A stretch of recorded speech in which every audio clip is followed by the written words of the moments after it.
not practicing to beat somebody.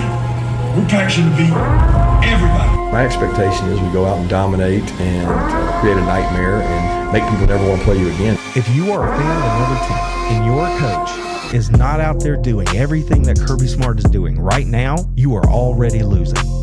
You feel however you want to feel about that. Nowhere to run and nowhere to hide for 4 quarters. They got to see us in our house for 4 quarters. They got to look us in the eye for 4. This is about us and our family and our house. This is about us. This is our mentality. We ain't backing down. We ain't running. Set a tone, send a message. This is our house. Physical toughness wins in football now. And if you in this room, you got it. If you come in here, you better believe in it. Because this physical toughness, it's what makes the difference. Elite focus. That's all I'm doing to the guy across from me. I'm fixing to whip his ass. Not in my box, not today. It's about us. It's about our family. We attack. You take that helmet and you strike them. And you strike them and you strike them. That's how you get respect. Physically, I will break them.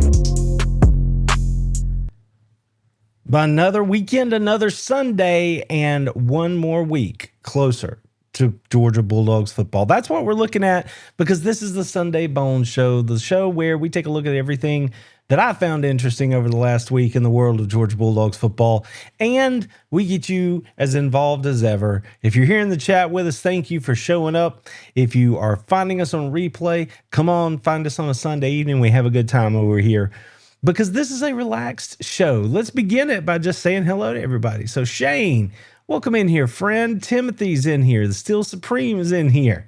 Bruce is in here with us. I know I saw Carol. There she is. There's Carol.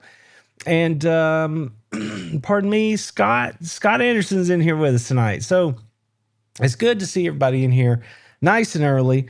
I know we usually are up at 7 o'clock. Tonight was 7:30. Summer schedules, that's the way it goes. So we've got plenty to get into, though, regardless of when we get this thing started. So to begin, I want to point out that the year of Dan Jaxon just continues. And what a year it's been for him. He is the Golden Spikes winner for college baseball this year, the best player in the country. The Dawgs, he led them right back to Omaha in a College World Series appearance. And just this week, he was drafted by the Colorado Rockies with the 37th pick overall. Dan Jaxon is now a professional baseball player. And keep in mind that the Rockies are where Charlie Condon, the Golden Spikes winner from the University of Georgia from a couple of years ago, also plays. He's in their farm system. Hopefully he's going to get his shot at the big league soon enough. But Dan, congratulations to Dan for being a draft pick of the Colorado Rockies. But he wasn't the only Bulldog. There was several that were drafted this week. But I wanted to point out Dan because of the great year he had. And Joey Volchko was also taken with the 77th pick overall there in round 3 by the Chicago White Sox. Everybody remembers the performance Volchko had out at Omaha. Put the Dogs on his back, shut down the opponent, and just had a wonderful experience personally out there at Omaha. So congratulations to Joey. He is also looking to begin his big league career. Now, we start with winners. These dudes were winners for the Dogs, and that's why we wanted to get that out of the way. But of course, this is a football channel, so we're going to talk a little football here. And the news this week is that Colton Nussmeier is still ineligible. Why is that news? Because his appeal came up before the board there in Texas. And after they looked at his appeal, they said, yeah, we're still just going to not let you play. So there is no news yet about where Nussmeier might play. There's no news about what he's considering doing. Obviously, there are a lot of people who are like, come on to Georgia, just transfer into one of these locations around here, one of these large schools you can play. Obviously, a place like IMG might be a possibility, but they already have a quarterback. So he has not let anybody know yet what he plans to do. But currently, he is ineligible to play high school football in 2026 in the state of Texas. So is he going to move and play somewhere else? Is he going to sit out the year? We don't know, but what we do know is that he's still active out there on the shorts and t-shirts circuit. He was in a competition just this week, and he performed really, really well. So he is obviously a blue chip recruit, a good secured commitment for the University of Georgia for this class, but we don't know where he's going to be playing this fall. As always, we'll keep our eyes on it and see what's happening with him as it develops. If we get news, we'll talk about it here at some point. But right now, we don't have that news. Now, there are a lot of things that, again, this time of year, we've talked about it recently. This is kind of the shoulder seasons of the season, right? We're not yet there, but we're certainly headed towards football. And there are just more rankings than you can shake a stick at. Recruiting is still going on. There's more lists than we know what to do with. But given the time of the year, I figured we would take a second and look in at what's going on in the world of recruiting. Now, Georgia has a few decisions that are looming from players that are high on their board. We'll see how those turn out for the Dogs here in the coming days. But just this week, Rivals and the other industries updated their rankings for this current class that is being recruited. Now, keep in mind, these are the kind of things that they move a lot. They slide back and forth. Teams move up and down.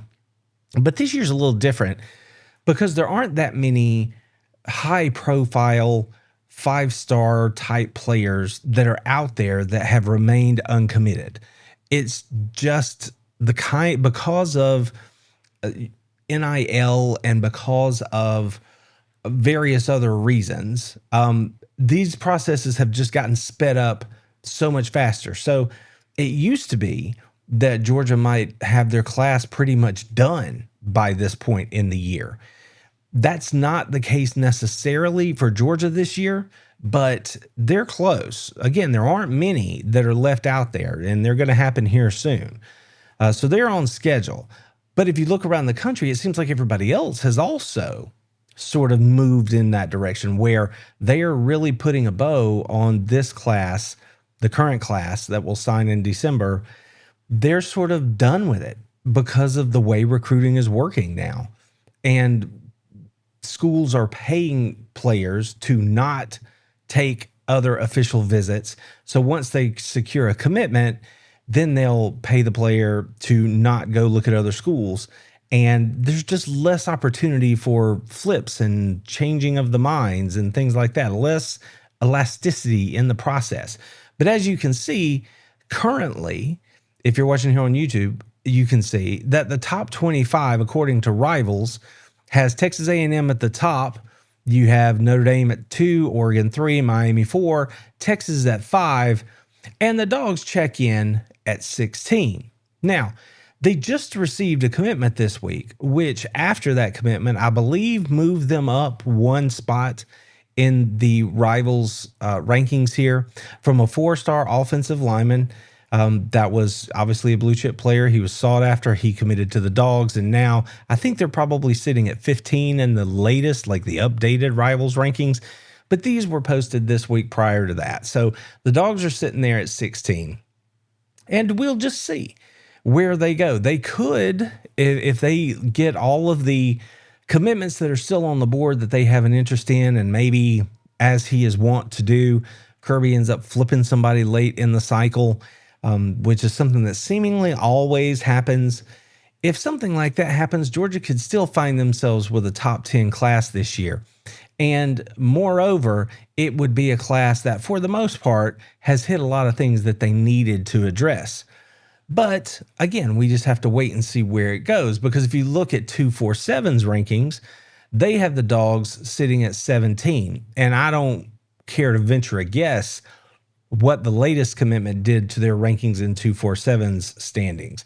I'm a little more familiar with Rivals than I am 247's, but bottom line is Georgia is there in the teens, and if things break their way down the stretch, they could potentially end up with a top 10 class, but it's going to be close. We're not sure that they're going to get there, but it's interesting how it's shaping out. So as you can see, the 247 rankings look a little bit different than the Rivals rankings. They have A&M on top, but they have Oregon at 2, Notre Dame at 3, Texas at 4. So you can see these things vary a little bit. And at the end of the day, it's all just evaluations at this point anyway. The guys have to show up and play, and then we find out who actually got it right. So it's interesting to keep an eye on. But here in the middle of the summer, None of these things mean all that much, maybe more now than in the past, because again, schools are paying players to not continue to search. They're locking in deals based on NIL, and so they're not looking around anymore. So maybe these standings will look generally this way when we get to the end, but there is still some room for movement out there for some of these schools. So that'll be interesting to see how it shakes out. Now, inside the SEC, according to 247, the Dogs are right in the middle. They're sitting there with the 8th best class inside the conference. So again, the potential is there for Georgia to move up to a top 5 SEC class. But any way you cut it, this class is not going to look the way some of the classes have looked in the past. And there's no two ways about it.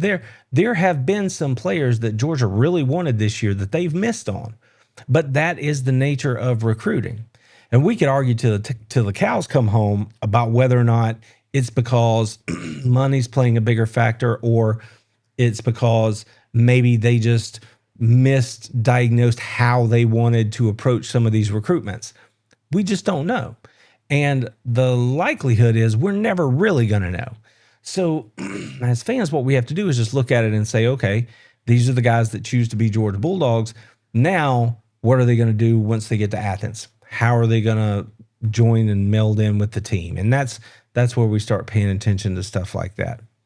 So this is interesting because it is going to be one of those things that will move some, but how much it moves, we can't know. We just can't know right now. So it's interesting. It's interesting.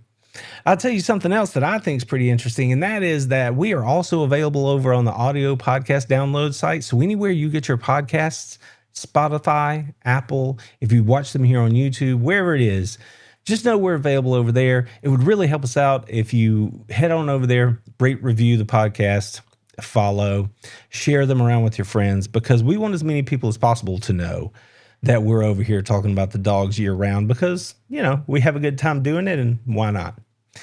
Now, since we're looking at the recruiting part of this thing here in summer, it's interesting because you saw where the Dogs are ranked currently.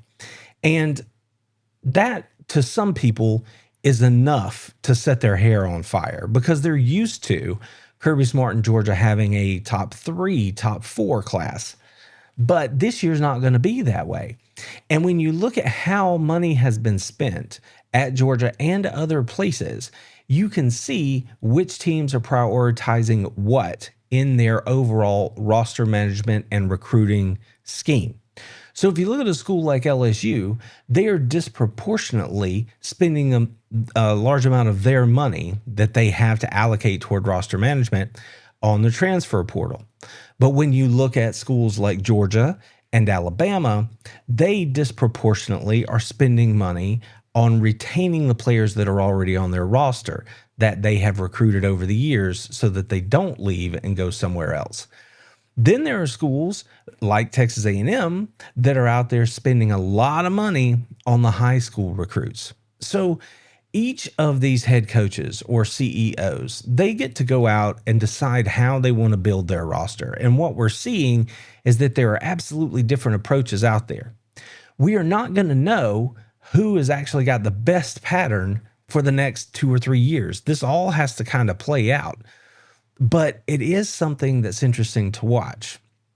And as you look at Georgia's class, it's not like they're devoid of talent. Georgia is spending money, but they have also had misses, quote unquote, misses on players that they absolutely wanted. So it's always a mixed bag with recruiting, but this year it just seems like people are paying more attention to it because they're interested in these facts that we're talking about tonight. Like, how is my team doing what they're doing? Kalen DeBoer over at Alabama has, well, from some Alabama fans, drawn a little bit of fire because he early on in this process said this cycle, this class, is going to be much smaller than maybe you're used to. And immediately people threw their hands up in the air that were Alabama fans and were screaming foul. But the truth of the matter is he's just reallocating his resources. That's all. And he's going about it a different way. But even with that, when you look at some of the top industry commits, according to Rivals, Georgia has 2 that are on this list. 5-star running back Kemon Spell, who is the #1 rated running back in the class, according to some, and Jaxon Dollar, who is a 5-star tight end. And when they signed Jaxon Dollar, or when they got the commitment, they said, well, that's it. We're done. We're not even going to recruit any other tight ends this cycle. Georgia is doing fine in terms of getting the kind of players that they want. The thing that's different, and again, we don't know the exact reason why, is in years past, maybe Georgia would get 3-4 more of those that they wanted, and now that's not happening. So again, the debate is that because of finances? Is it because of money? Or is it because of, well, this just wasn't a good fit? Or maybe the recruiting technique wasn't exactly what it was supposed to be, which we've heard on the trail this year in this cycle from recruits that were defensive back recruits that wound up signing with Miami. A player that Georgia really wanted said that Georgia's defensive backs coach, he wanted to commit to him, but he said, this is not a committable offer. Let's wait. And that move just shot a hole in the entire recruitment for that recruit. He said, no, we're done here. And he went and committed somewhere else. So again, these are decisions that coaches make. These are conversations that they have with players and their families that you and I don't know, can't know, will never know. And I'm sure there's 2 sides to every story, but you never know what the difference is and why a person chooses. We can have our assumptions, but we can't know for sure. But even with that, it's not like Georgia's not still competing for and garnering the commitment from some of the most talented players in the country. And again, in years past, if you had looked at this list, you might say, okay, well, Mark Matthews, who committed to Texas A&M, or Kamari Dorsey, who committed to Texas A&M, or maybe Joshua Dobson, who committed to South Carolina. Maybe those guys would have been 3 guys that would have been a part of Georgia's class in years past. But this year, they're not. So why is that? Again, we don't know. You can look at how schools are spending their money, though, and it may give you an indication about some of the factors that made these decisions. But it is interesting to kind of look at how it all shakes out. So again, these rankings are what they are here in the summer. We will just have to wait and see what they look like as we get a little bit further into it. And speaking of rankings, we're about to get into a couple that are going to be up for debate, I'm sure. But before we do that, I want to jump back in the chat here and just see who's jumped in with us. Davey Pie's in here. Welcome in, Davey Pie. There's Shane. You guys keeping it all chit-chat over here. I appreciate that. We was Georgia Bulldog 01's in here. He's asking, how long have I been live? Since 7:30. Tonight was a little bit different. We were doing things a little bit different. So you get here when you get here. And Davey Pie's got it right. I think this is true. Georgia's getting what they need, and they are happy with their class. So I'm not someone who is going to, set my hair on fire because of, my hair, because of what is happening on the recruiting trail right now, because I know and believe in what it is that's happening, in Athens. I think they know what they're doing. It's not my job to act like I know more than they know. So moving on, I mentioned these rankings. We've been talking about the recruiting rankings, but there's some other rankings that I think got my attention this week, and you might find interesting too. And that was Chris Lowe has issued his rankings for the top quarterbacks this year, moving into the 2026 season. So, of course, everybody wants to know, where's Gunner Stockton? Well, Chris Lowe has Gunner at number 3. I'm not mad at him for this. I think this is fine because when you look at it, Trinidad Chambliss, very mobile, great arm. He is a dynamic playmaker. He's back again, second year in the system. He should be better. I got no issues with putting him at 1. And this is just inside the SEC now, the quarterbacks inside the SEC. And he has Arch Manning at 2. Now, this one, based on production, I might have a little bit of a dispute with here, but I can understand why he would rate him at number 2, both given what he's done in the past as well as what he expects him to do this year. Then you've got the champion of the conference, Gunner Stockton, sitting there at 3. Returning quarterback, does what he's being asked to do, extremely tough, very much leads his team. So that's going to be a position that I think he's fine at. I think I'm good with that. John Mateer, who was hurt last year, is checking in at number 4. The new entry into the conference this year at LSU, Sam Levitt, whom we still don't know whether or not Sam's actually healthy. He looks the part, but we won't know until we get more on the ground reports once we get into fall camp. But Sam Levitt checking in at 5. He's the transfer in from, was it Arizona State? And then he has Lenore Sellers sitting there at 6. Now, this is something that is not necessarily a slight against Sellers, I don't believe. Sellers is extremely talented, but when you look at the guys that are in front of him, he's sitting there and you're like, well, I can't really put him higher than that based on production and just everything he's done so far. Fantastic athlete, but not up there in the top tier, according to Chris. Marcel Reed at A&M is at 7. The new quarterback at Auburn, transfer in from the University of South Florida, Byron Brown, is at 8. Kamario Taylor, the up-and-coming youngster at Mississippi State, is in at 9. We saw him last year as Georgia fans. He certainly seems to have the skill set to do some things, be an exciting player to watch. And then Kenny Minchie at UK, up in Kentucky with his new head coach, checking in at 10. So I don't know. Do you think they got it right here? Do you think that it should be Chambliss, Manning, Stockton, or some other order? I'm not real sure. Like I said, I'm not mad at Stockton at 3. I can absolutely understand how we would get there. Again, depending on what you're using to make these decisions, which I don't know exactly what Chris used. So are you looking at statistical output? You know, who knows exactly. But I'm not angry with this list. I think it's fine. Gunner Stockton at 3 is fine, given the fact that Stockton took a loss to Chambliss in the Sugar Bowl because of Chambliss's dynamicism. And Arch Manning, obviously Stockton beat in Athens, but this isn't exactly a head-to-head thing, but I can see how that could enter into the discussion. I don't know. Let me know. Do you think they got it right? Do you think they got it wrong? Drop it in the comments. Let me know, because I think that's pretty interesting.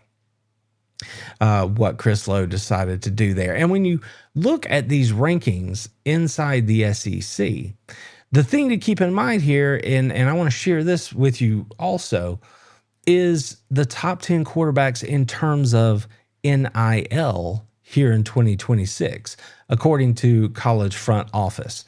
So you can see Arch Manning checking in with the number 1 slot at over $6 million. And to his credit, Manning has come out and said he's giving all of his NIL monies, I don't know the best way to say it, salary, I don't know. He's giving all of that this year to the community in Austin to help better the community that he says supports him. He wants to support that community. Good for him. That's a great thing to do. But as you can see, Arch is sitting there at the top of the heap.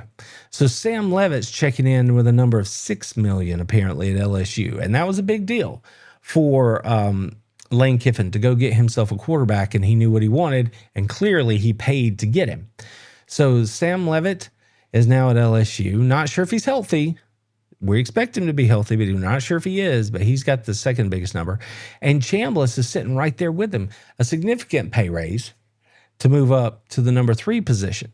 So notice Levitt was 5 in the rankings, but he's number 2 in the NIL rankings. Manning was 2 in Chris Lowe's quarterback rankings, but he's number 1 in NIL.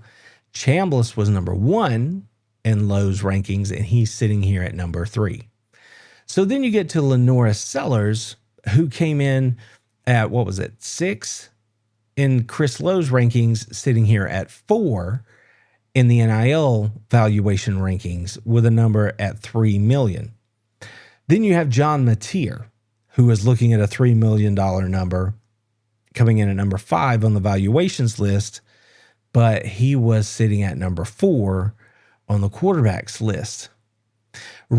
Marcel Reed at Texas A&M at $2.43 million is sitting at 6 on the valuation list, and he was at 7 over on the QB list. Austin Mack, who wasn't even on Chris Lowe's top 10 quarterbacks list for Alabama, is sitting here at $2.16 million at the number 7 position in terms of NIL valuation. Faison Brandon comes in at number 8 for Tennessee at over $2 million. Byron Brown comes in at number 9 for Auburn at $2 million. And Jared Curtis, who's never played a collegiate snap, comes in at number 10 at $2 million. So notice Gunner Stockton is not on this list anywhere. And yet he was the 3rd best rated quarterback according to Chris Lowe in the SEC. And just to refresh your memory, let's jump back up here and look at these rankings again. There's not an Alabama quarterback on this list. Not Keelan Russell, not Austin Mack, in terms of being a top 10 quarterback in the SEC, according to Chris Lowe, heading into 2026. And yet, when you look at the NIL valuation, Austin Mack is sitting there on this list earning more than $2 million a year. And he may not even be the starter at Alabama. I share this information with you just to drive home that point about how this is a weird new world that we live in, and teams get to decide how they want to spend whatever that monies they have to build their roster. And as you can see, quarterback is clearly a very, very important position in the game of football and in terms of what they can earn. But when you have according to Chris Lowe, 3rd best quarterback in the SEC, and he's not even among the top 10, what do you take away from that? Do you take away that Georgia's not spending, or do you take away that these other schools are taking chances and overspending in the situation like Faison Brandon or Austin Mack, right? Or Jared Curtis, who's never taken a snap, and yet they're making what they're making. The other piece of this is individual players get to have a say in this too. And we know that Gunner Stockton has said multiple times, he's not in it for the money. He wants to be at Georgia to be at Georgia. He's fine with the money. It's fine. But that's not what he's doing. Where you have other players, clearly like Sam Leavitt, who had an open bidding war for his services this offseason, who wanted to earn as much as he possibly could. And it appears he did. And then players like Trinidad Chambliss, who was rewarded for his performance last year and then also being paid to not look around. So it's all very interesting. And if you had to be a head coach that was looking at building out your roster and trying to figure out the best way to get your team right, you can see how this is a puzzle that could be very, very difficult to put together. I know that it's not something that I think I would be super excited about trying to do. But it's just a little perspective for you when you start looking at who performs, who doesn't, who is being paid, who's not, and who's actually getting it done on the field. It's all very fascinating to me. And this is where you get into that idea that, you know, these guys are no longer strictly student athletes. They are now, whether in name or not, employees being paid to perform. So it puts all of this evaluation of what they actually get done on the field under greater scrutiny, in my opinion. And I really don't feel sorry for anyone who's in that position either. I mean, if you are being paid to do something, then your performance matters and is open to scrutiny. Not personal attack, not any of the other stupid stuff that happens on the internet, but scrutiny that warrants a good looking at, and you can say, well, you underperformed, therefore we're going to change these numbers on your contract. That's just the world that they have made for themselves. It's great as long as everything's working your way, but the minute it doesn't and you underperform and yet you're still dragging down the roster because you've got this huge number, those decisions, Well, they not only impact the players on the field, they impact head coaches also. So that's why this is all very much something that I find to be interesting. Now, do I sit here and break down these numbers when I'm looking for something fun to do on an afternoon? No. But I do think it's interesting to keep in mind as we kind of go through the motions getting ready for this season and keep all this stuff in mind. So what's happening in the chat over here? Let's see. Oh, got some guys over here. Welcome in, Sedgwick. Good to see you. Got some guys over here talking about just how they can't wait to see Texas and Manning struggle again. Now, there you go. Welcome in, Keith. Good to see you. Timothy Couch is in here with us. Got another. That's right. Running back's going to be great in the future. I have no doubt about that. There you go. See, now Keith is letting us know he thinks that Reed is a better quarterback than Mateer. So that's interesting. That is very interesting. And Scott says he thinks that's fair, right? You know, the rankings. And again, it's a ranking. You know, you got to put them somewhere. So again, I'm not getting my feelings hurt. I didn't. The first time I looked at Chris's rankings, I didn't realize that the Alabama quarterback, neither of them, was on the list. But then I got to thinking about the fact that I posted just the other day that Alabama, and we've talked about Alabama already. I've had some friends on to talk about the team, and I'm sure we'll talk about them more before the season starts. But Alabama really is having to do a lot of rebuilding this year. And I'm certain that's a word they don't want to hear. But when you're replacing a quarterback, that's a big deal. When you're having to replace your entire offensive line, essentially, that's a big deal. And when you have to replace essentially your entire wide receiver room, that's a big deal. Now, you can have talented players, and Alabama does.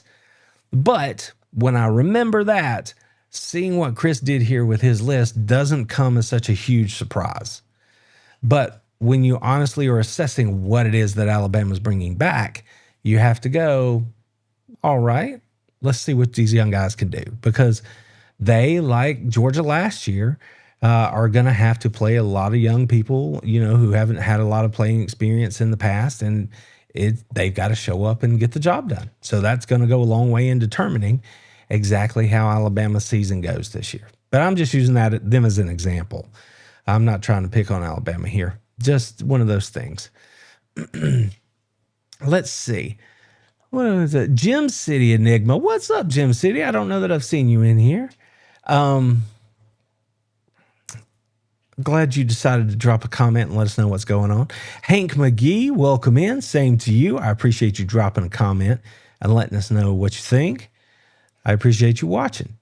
And Georgia Bulldog 01 says, I wonder, Mr. Randy, if thinks on the NIL is going to turn into in the long run. I think what that means, I think what's going to have to happen there is you can't put the genie back in the bottle.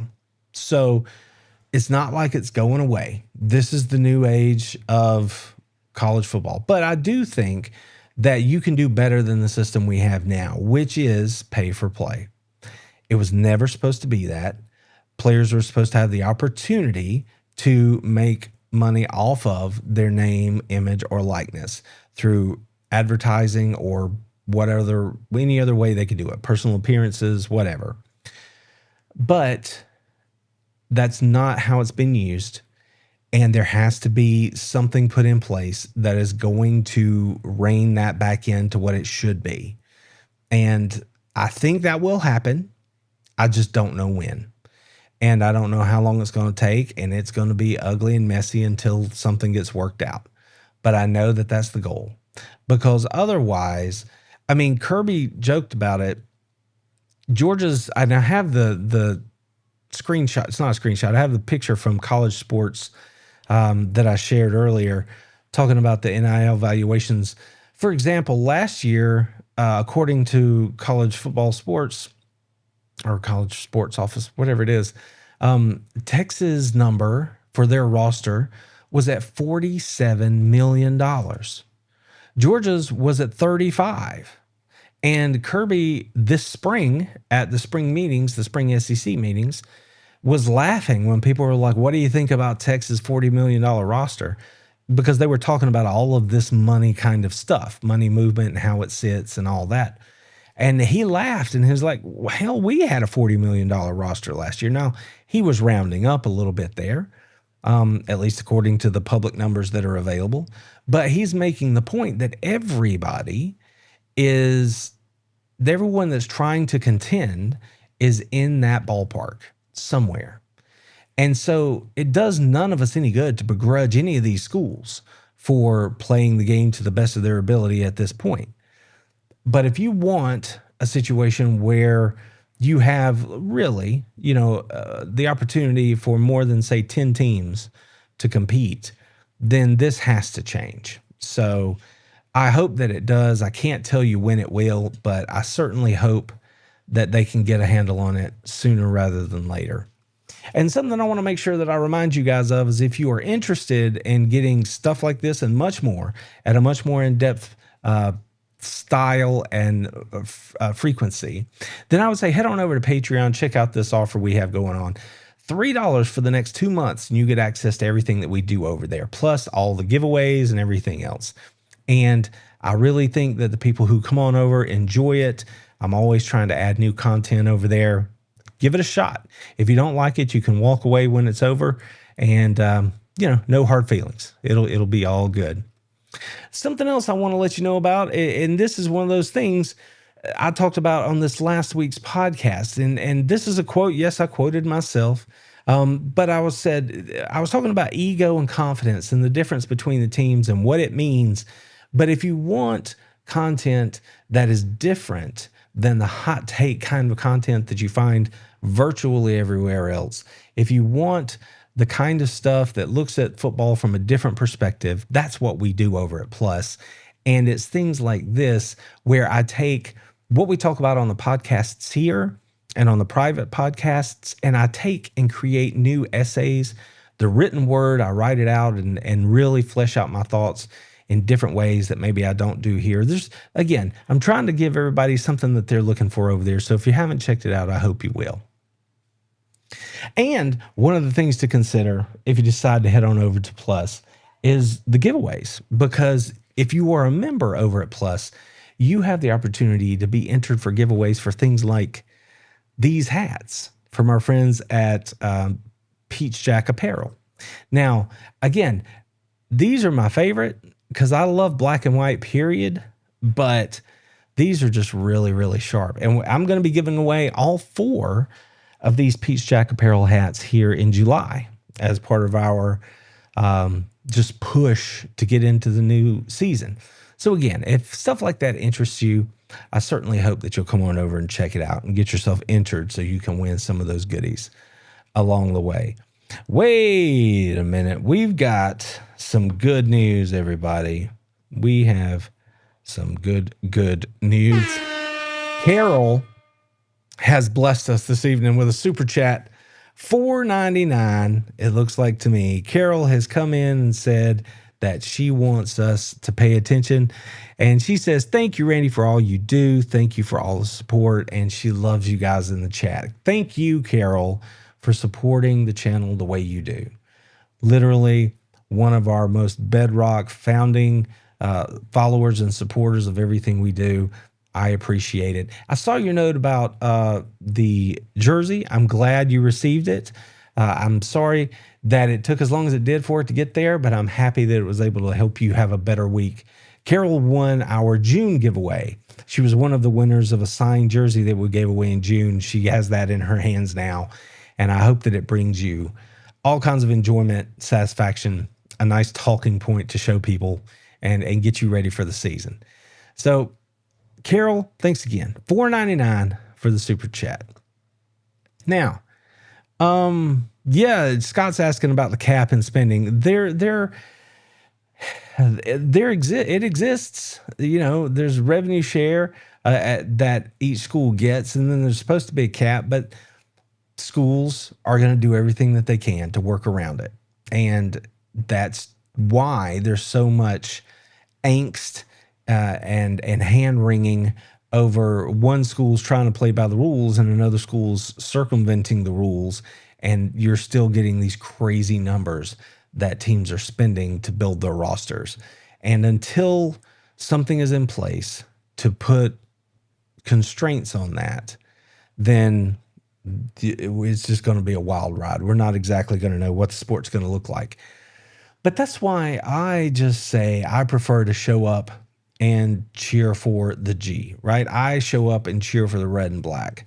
That's my team. And the people who want to be on my team, man, I want them to be there and have a great time. So I want to go watch them and enjoy the games, and I want them to be successful. And I just keep it simple. I choose to not get all worked up over what any one player chooses to do in terms of, man, I'm going to go to the highest bidder. Okay, go ahead. That's fine. It's fine. They can go find another player. That's just how it is. And without like breaking it down too much, if you look at players that are supposed to be, and I'm talking blue chip players, 4 and 5 star players that are supposed to be really, really good, and then you actually look back at their career and say, well, did they have that kind of impact when they were in college? Those numbers clearly are not 100%. So at the end of the day, I just choose to trust the evaluators that Kirby has on his staff. I trust Kirby's evaluations, and I trust them to do the best thing for Georgia. That's what they're getting paid to do. So I have zero control over it. So to my mind, there's no reason for me to be all concerned about it.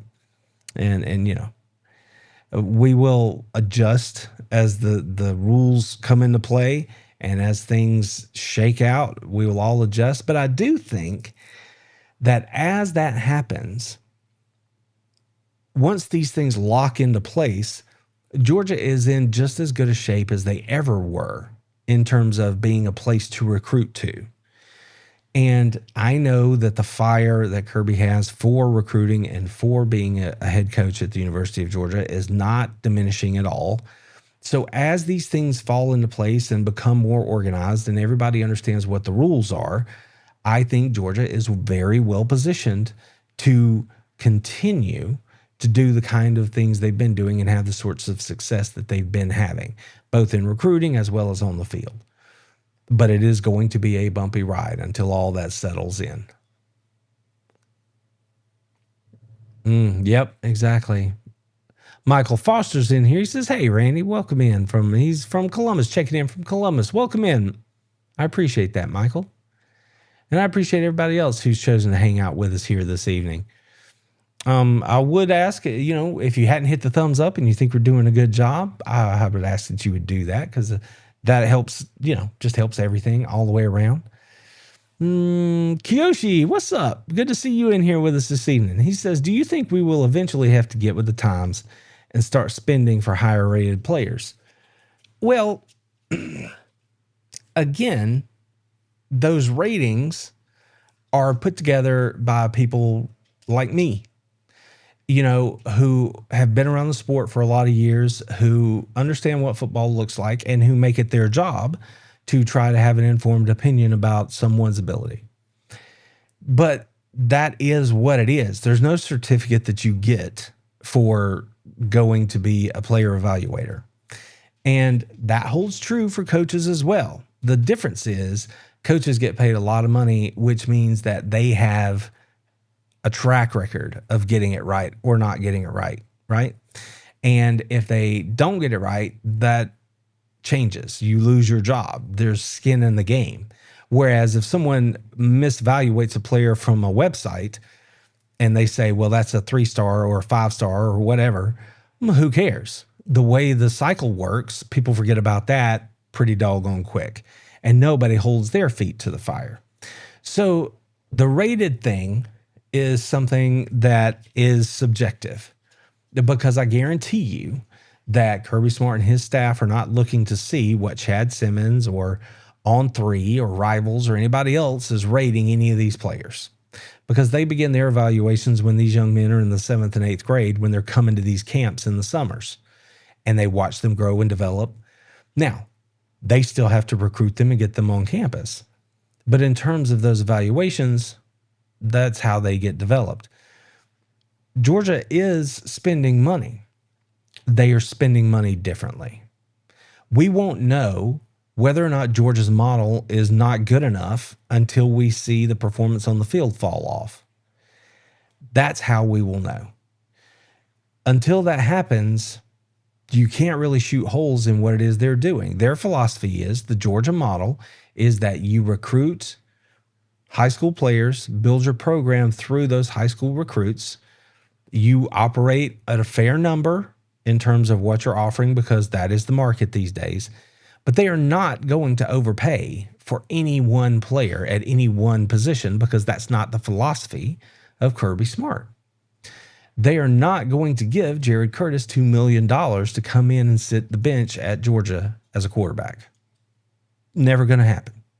They're not going to give Tyler Atkinson whatever he wanted for his personal brand, right? They were competitive in their offer for him in terms of NIL, but he made his choice based on the personal brand. And Kirby and them, that's not what they're about. You can do that, but it's not going to override what it is that's happening at the University of Georgia. Sometimes it's just not a good fit. Then you have Justice Terry, who was wearing a red and black suit as he sat down to sign the papers to commit. Or not sign the papers, but sat down to commit. Everything was in line for him to commit to the University of Georgia. And then money changed his mind. That's point blank, period. So if those things are going to happen, there's nothing that Georgia can do about that because they're not going to break their model to chase one or two players. If you see that Georgia's production on the field is not what it has been, then maybe. But short of that, I don't think Georgia's going to change their philosophy. But they've got to go prove it. And I've been talking about this for several weeks now. This is the first year. And the next 2 or 3 years, we're really going to see it. This is the first year, though, where Georgia's model of roster management is going to be tested. Because Georgia, coming into the season, has a deeper, more experienced, and talented roster than virtually everyone else in the sport. Can they produce on the field this fall and turn that into something that people are happy with? Now, what makes you happy? An SEC championship? An undefeated season? A playoff win? A national championship? Again, very subjective. So, is Kirby Smart happy? That's what it comes down to. And he's going to tell you that the way he knows if he's happy is, did I get the most out of this team that I could get out of them? So again, none of these are answers that we have or can have. These are all things that have to play out. And I don't think they're going to change that model until there's rock solid evidence in front of them that shows them that they need to. And in the meantime, the entire landscape of college football is shifting. Everything from NIL to eligibility windows, all of it. And they're just trying to keep their head above water and still coach a football team and get ready to go win. It's tough. I'll admit that was tough for sure. I don't know that I'd want to do it. What did I miss? I know I'm missing stuff here. Let's see. Georgia says, serious question. How much longer do you think Kirby has at Georgia? I have a lot of off-season anxiety about it. That's fair. He is locked in and under contract until 2033. So that's at least this year plus what? 6 more, 7, 8, 9, 30, 31, 32, 33. No, that's 7. So counting this year, that's 8 more years, 8 more seasons that he's under contract. Now he could walk away at any point. But at that point, he's already 10 years in. So at that point, he will be 18, 19 years in at Georgia. I think, especially if there's headway made in putting more rules in place, I think Kirby Smart will be at Georgia for the next decade. Barring health, all the things normal. I think he's at Georgia for the next decade. I have often thought, because time flies, I mean, we went from 0 to 10 years, like that. And we're going to look up and it's going to be that way. We're going to be at the end of this contract and it's going to be 2035, So I think that 10 years is a good solid number. If he spent 15 to 20 years at one place, it'd be hard to say you could do any better than that. I keep in my mind, the number I've had squirreled away in the back of my mind has always been, he's my age. When you love something the way he loves it, and you can set all the rules and you're still getting it done at an elite level, I think, just gauging me, I could do a Bobby Bowden. I could coach until I was 70 years old, 75 years old, if that was my thing. Again, everything normal. I think Kirby could do the same. In the back of my mind, that's what I'm holding out hope for. Like, could he be at Georgia for 25 years like Vince Dooley? Could he do that? 30 years? There's nothing that says he can't. It's just whether or not he wants to. I do not think he's ever going to leave for the NFL. That's not a thing. It's just, can college football get its ducks in a row to make it where he and his coaches can maintain a work-life balance? And if so, then I think Kirby Smart's going to be in Georgia for a long while. Just my opinion, though. It's not based on anything other than just what I think I know from observing and studying the man. So there you go. Jermaine checking in from Seattle, Washington. That's first. That's awesome. Thanks for dropping that in the chat and letting us know you were there. That is awesome. I appreciate you watching this evening. And you guys just chatting it up over here. And I appreciate that too, because that's the best part of this community, man, is that you guys actually seem to like each other. And it's more than just anonymous people, out there on the interwebs. My puppy's in here with us. She keeps jumping up on my leg. So if you're wondering what I'm doing, I'm petting my baby girl. Let's see. Davey Pie has a question. He's not hating on Bobo, but do you see Kirby ever moving on? Yes, but here's the thing. You have to keep in mind who and what Kirby is. The number one thing for Kirby Smart at the University of Georgia is the University of Georgia. Now, he wants to be successful. If he feels that he can give himself a better opportunity to be successful, then yes, he will move on. I believe that 100%. With that said, you also have to factor in, though, that philosophically speaking, from a defensive coordinator's position, that eye on the game, he believes in what Coach Mike Bobo does. Anyone who knows the game at that level understands that Mike Bobo is doing a good job. And just because it's not what you or I might like in any given moment, that doesn't change the foundational underpinnings of it all. The philosophical choices, the ideas and the concepts. And people who have no interest in actually knowing any of this will just say something that's canned, that they've been saying for a decade, and think that they have won this discussion with you, this argument. But the fact of the matter is, the numbers speak for themselves.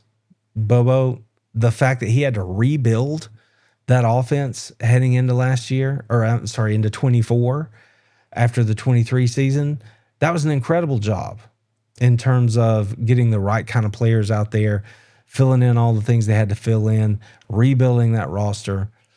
And what did they do? They won the SEC championship. And then in 25, again, you're replacing a quarterback. You had real questions at certain positions. They go out, they win it again with a regular season of 11-1. It's just hard to argue the numbers against the perception. But do I believe he would move on? Absolutely, I do. Again, if the numbers bear out that it's not what it needs to be, or there was some disagreement in the way things were supposed to be done, yes, Kirby Smart would prioritize the University of Georgia.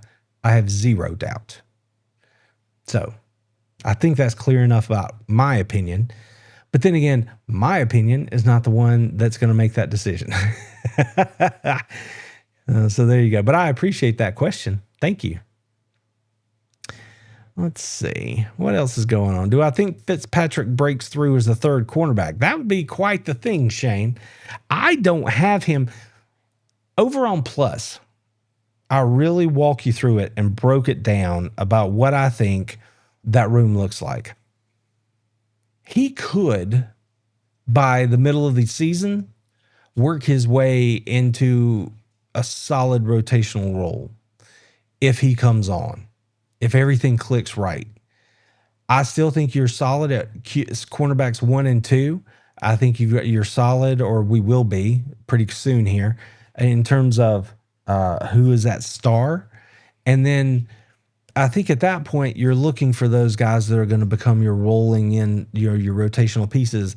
And I do think that Fitzpatrick has the ability to do that. I think that he, by the end of the year, could have earned himself into a position to where he is a reliable rotational piece at corner for the Dogs. Absolutely, I do. And it's way too early to decide, well, if Ellis leaves after this year, then does he take the spot opposite DeMello? Way too early for all that. He has to get on the field and show us that he can do some stuff, be healthy, all those things. And if he can, then we can get into that discussion. But I think Fitzpatrick's going to be a really good player for Georgia. Absolutely, I do. Yes, exactly, Davey. Absolutely. You hit the nail right on the head. 35 points a game, you should win most of the time. With a Kirby Smart, Glenn Schumann defense, you should win. And again, that's where when we look at the game that they lost, how did they lose it? It was crazy performances by individual players that made the difference, and a failure on Georgia's part to make plays like that to match it. That doesn't mean that Georgia is incapable of doing it. It just means that it didn't happen on that night in that game. Georgia beat every team that they played in 2025. It just so happens that a moment here, a play there, and it changed, the perception of this team. And I've talked about this a lot, and y'all know this if you are familiar with the channel, if you are subscribed, if you watch the videos, and I've laid it out for you. We're talking about a team that has fallen 2 years in a row in the second round of the playoffs. If Georgia had played in any one of those first round games, do you sincerely believe that anybody would be out there saying anything about Georgia not being able to win a playoff game? I don't. Let Georgia play James Madison. Come on now. What are we talking about? That's the kind of argument that's being made, and it's hollow to me. If it weren't for a play here or there, and yes, I understand, that's what determines games. If one of those things goes differently, does anybody say anything about Georgia not getting it done, against Ole Miss? I mean, it's you can't argue it because it's silly. It's pointless. The games happen the way they happen. But the narrative is what is just frustrating, I guess. But that's the world we live in. It's a right now narrative. So there you go. That's what it is. I'm falling behind. Let's see. What do we got over here? Do I see Riddle playing late this season or from week 1? Oh, charges were dropped. So as long as he handles his business in-house, there's no reason, based on what we know right now, that he shouldn't be available to play week 1. And if he doesn't play week 1, then that means someone else has beaten him out. Now, we may get some clarity on that at some point. Kirby may say he's not available for the first game or something, but it's not going to be some prolonged thing. When it comes down to Riddle, who was sought after highly and a piece that Georgia really, really wanted, if he is eligible, if Kirby does not sit him, then it's just based on his play and whether or not he's picked it up. And if he has, I would expect him to play, as soon as he has earned the right to play. It's just that simple. Just that simple. What else is going on here? Let's see. Oh, my chat jumped on me. Let's see what we got here. Jay says, I think we will have one of the best running back rooms in the nation. I agree, Jay. I think that the room is talented.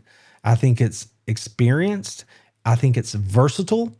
And I think that, yes, they will have the ability to easily have 3, 4 running backs that they would rely on to be in the game most anytime. So I think that running back room is going to get a lot of work done behind an offensive line that should be able to move some people. Georgia should be able to run the football. And in the game of football, if you can run it, then that's going to open up everything else for you. It's going to let those tight ends do some work, and we know that they're going to utilize them in different positions and in different schemes. And then it is also going to let those young wide receivers have the ability to win and gain some confidence early in the year. Georgia will run the football early in the season because they should be able to. If they cannot, for whatever reason, then you have every right to be alarmed. Georgia should be able to run the football from week 1. From go. And with the backs that they have and the way that they can utilize them, I think that that should be a problem for defenses all season. I agree 100% there, Jay. Yes, that's right, Michael. He had the ACL injury. That's what I mean. If he can get healthy, I think mid to late year, Fitzpatrick could be a name that really starts to make some noise. I think he's going to be a good player for Georgia, for sure. Oh, you guys talk about the video game? That's awesome. Yep, there we go. All right, well, that's kind of out of my head. Well, everybody, that's a Sunday night show. I appreciate y'all checking in with us here.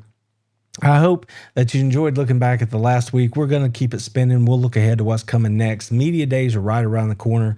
There are going to be, as we get ready to head back to school here where I'm at in Georgia, there are going to be, the occasional schedule switcheroos or things like that. But just bear with me. We'll make it through together, and we'll see you on the other side. And as always, I will try to bring you all the best that I can bring you just as quickly as I can bring it to you. I hope you guys take care of yourselves. It's supposed to get hot again, so stay warm or stay hydrated out there because it's going to be warm. Y'all take care of yourselves, and I will see you again. If I don't see you before then, I will see you on Wednesday. Go Dogs!